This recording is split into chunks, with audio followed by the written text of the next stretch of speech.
बिस्मिल्लाहिर्रहमानिर्रहीम। एक राजा की 7 बेटियों का अजीब वाक़या। एक बादशाह की 7 बेटियां थीं। एक दिन बादशाह बहुत खुश होता है और अपनी 7 बेटियों को बुलाकर पूछता है कि मैं तुमसे एक सवाल पूछूंगा और अगर मुझे तुम लोगों का जवाब अच्छा लगा तो मैं तुम लोगों को तुम्हारा मनचाहा इनाम दूंगा। सब एक कतार में खड़ी हो जाओ और एक एक करके बताओ कि तुम किसका दिया खाती हो और किसका दिया पहनती हो।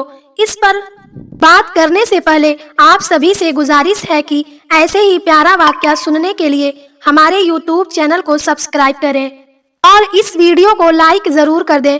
उन 7 बेटियों में से 6 बेटियों ने कहा कि अब्बा हुजूर आपका दिया खाते हैं और आपका दिया पहनते हैं, आप ही की वजह से हमारी यह शान और शौकत है। यह सुनकर बादशाह बहुत खुश हुआ और उन सबको उनकी मनपसंद की चीज दे दिया। जब सबसे छोटी बेटी की बारी आई तो उसने कहा कि मैं अल्लाह का दिया खाती हूँ और मैं अपनी किस्मत का पहनती हूँ और यह मेरा नसीब है। यह सुनकर बादशाह आग बबूला हो गया और कहने लगा कि ऐ कमबख्त, तूने मेरी नाशुक्री की है। बादशाह ने अपने नौकरों को हुक्म दिया कि जाओ इसे जंगल में छोड़ आओ, मैं भी देखता हूँ कि यह मेरे बगैर कैसे अल्लाह का दिया खाती है और अपने नसीब का पहनती है। और उस शहजादी से तमाम जेवरात और साजो सामान वापस ले लिए गए और बादशाह के हुक्म के मुताबिक उसे जंगल में तन्हा छोड़ दिया गया। सब सिपाही शहजादी को जंगल में छोड़कर वापस चले आए। शहजादी जंगल को देखने लगी। चारों तरफ दरख्त ही दरख्त थे और दोपहर से शाम होने वाली थी कि शहजादी ने सोचा कि क्यों ना कुछ लकड़ियां जमा कर लूं ताकि रात को आग जलाऊं, फिर कोई जंगली जानवर पास नहीं आएगा और रात भी गुजर जाएगी। शहजादी जंगल में लकड़ियां ढूंढने चल पड़ी। उसकी नजर एक झोपड़ी पर पड़ी जहां एक बकरी बंधी हुई थी और अंदर से खांसी की आवाज आ रही थी। पहले तो शहजादी बहुत हैरान हुई कि इस वीरान जंगल में झोपड़ी।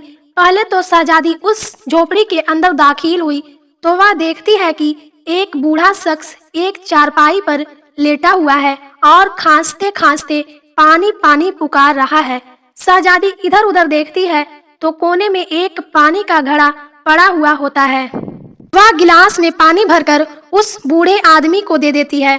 इतने में वह बूढ़ा आदमी शहजादी से पूछता है कि बेटी, तुम कौन हो और इतने बड़े जंगल में तुम अकेली क्या कर रही हो। तब शहजादी उसे पूरा माजरा बताती है कि वह यहाँ तक कैसे पहुँची। बूढ़ा आदमी उसे झोपड़ी में ही रहने का बोलता है और कहता है कि मैं शहर में काम करता हूँ और मैं सुबह शहर चला जाऊंगा, 8 दिन के बाद आऊंगा। तुम यहीं रहो और झोपड़ी में खाने का सारा सामान है और नदी पास ही है, तुम वहां से घड़ा भर लिया करना। सुबह को वह बूढ़ा जरीफ चला जाता है और शहजादी यहाँ अकेली झोपड़ी में सब साफ सफाई करके बकरी का दूध निकालकर आधा अपने लिए रख लेती है और आधा बाहर एक कोने में बर्तन में डाल कर रख लेती है कि रात को कोई जानवर भूखा या प्यासा होगा तो पी लेगा, और खुद अंदर जाकर सो जाती है। सुबह सवेरे जब शहजादी उठती है तो देखती है दूध का बर्तन खाली है और पास एक लाल पड़ा है जो देखने में बहुत ही नायाब और कीमती मालूम होता है और पास में ही सांप के निशान भी नजर आते हैं। तब शहजादी को याद आता है कि बचपन में उसने सुना था कि जब कोई नायाब सांप बहुत खुश होता है तो एक ऐसा लाल उगलता है कि जिसकी वजह से कीमती हीरे जवाहरात से भी महंगी होती है। शहजादी बहुत हैरान होती है और दिल में सोचती है कि शायद सांप यहाँ रुका था और वह दूध पीकर खुशी में वह यहाँ से इस नायाब लाल को छोड़ गया है। फिर वह शहजादी वह लाल उठाकर अपने पास रख लेती है और फिर रही इसी तरह अगली रात शहजादी बर्तन में दूध रख देती है और अगली सुबह जब देखती है तो फिर वह एक लाल होता है। और ऐसे ही करते करते 7 दिन गुजर जाते हैं और शहजादी के पास 7 लाल जमा हो जाते हैं और उस दिन बूढ़ा जरीफ भी आ जाता है और तब शहजादी उसे लाल दिखाती है और सारा वाक्या बताती है और उस बूढ़े जरीफ को 3 लाल दे देती है और उससे कहती है कि शहर जाकर यह लाल बेच दो और आते वक्त अपने साथ महल बनाने वाले मजदूर लेकर आना। बाकी 4 लाल शहजादी अपने गले में माला के तौर पर पहन लेती है और कुछ ही महीनों में जंगल में एक आलीशान महल तैयार हो जाता है जिसमें वो बूढ़ा जईफ और शहजादी रहने लग गए। ایسا خوبصورت محل جس میں ہر ایک طرح کی آرام و عیش کے ساجو سامان، نوکر چاکر اور دنیا کے تمام عیش و آرام موجود ہوتی ہے۔ اور کچھ دن بعد ہی شہزادی جنگل میں لکڑی کی فیکٹری لگا دیتی ہے جس میں غریب کام کرتے ہیں اور ان کی روزی روٹی بھی چلتی رہتی ہے۔ دیکھتے ہی دیکھتے جنگل ایک بڑا شہر بن جاتا ہے اور دور دور تک دھوم مچ جاتی ہے کہ شہزادی بہت ہی نرم دل ہے۔ یہ خبر ایسے ہی بادشاہ تک پہنچ جاتی ہے تو بادشاہ کے دل میں یہ خیال آتا ہے کہ دیکھو تو صحیح کون سی ملک کی شہزادی ہے جس کی اتنی تعریف ہے۔ بادشاہ اپنے سپاہیوں کے ہاتھوں یہ پیغام بھیجتا ہے کہ وہ شہزادی سے ملنا چاہتا ہے۔ جب اس کے سپاہی شہزادی کو یہ بات بتاتے ہیں تو شہزادی ان سے کہتی ہے کہ وہ ملنے آ سکتے ہیں، لیکن وہ ہم سے صرف ایک ہی شرط پر مل سکتے ہیں کہ بادشاہ اپنی تمام بیٹیوں کے ساتھ آئیں۔ سپاہی جا کر بادشاہ کو یہ پیغام دے دیتے ہیں۔ ایک دن بادشاہ اپنی تمام بیٹیوں کے ساتھ شہزادی کے محل میں آتا جاتا ہے۔ شہزادی ان سب سے چہرے پر نقاب پہن کر ملتی ہے اور ان کے لیے 7 رنگ کے کھانے پیش کرتی ہے اور کھانے کے ساتھ اسی رنگ کا جوڑا زیورات پہن کر آتی ہے۔ محل کی شان اور شوکت، خوبصورتی اور شہزادی کا انداز بادشاہ اور باقی تمام شہزادیوں کو بہت حیران اور متاثر کرتا ہے۔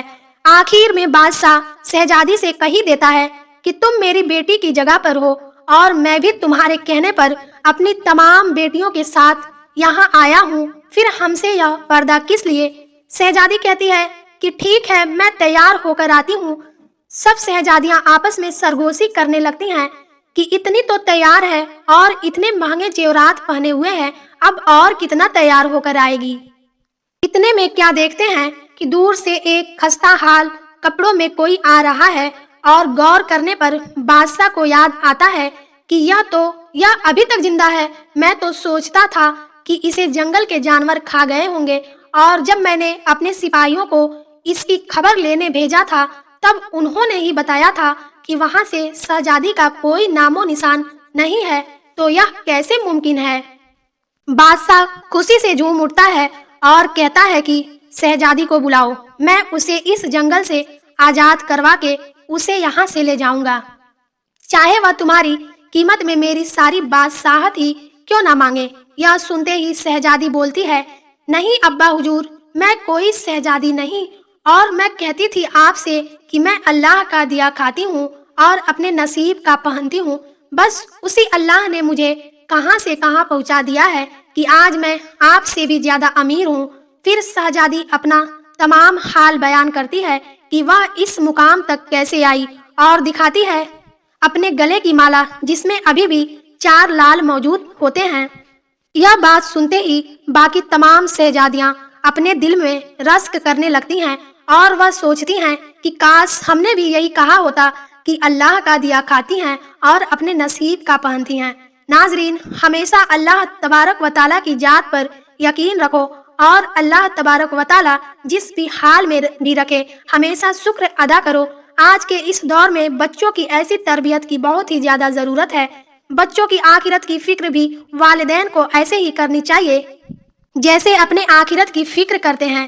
یہ ایک چھوٹا سا خوبصورت پیغام خاص طور پر ہمارے نوجوانوں کے لیے ہے۔ اگر ہو سکے تو شیئر ضرور کریں، اللہ نے چاہا تو ہمیں اس کا اجر بھی ضرور ملے گا، اور اس طرح بچوں کو اصلاح بھی ہو سکتی ہے۔ اللہ تبارک و تعالی ہمیں اچھے عمل کی توفیق عطا فرمائے اور اچھی صحت عطا فرمائے، آمین آمین یا رب العالمین۔ ناظرین، امید ہے کہ آپ کو یہ ویڈیو پسند آیا ہوگا۔ یہ ویڈیو پسند آیا ہے تو اس ویڈیو کو ایک لائک ضرور کریں اور زیادہ سے زیادہ لوگوں تک شیئر کریں۔ انشاءاللہ ملتے ہیں ایک اور ویڈیو کے ساتھ۔ اللہ حافظ۔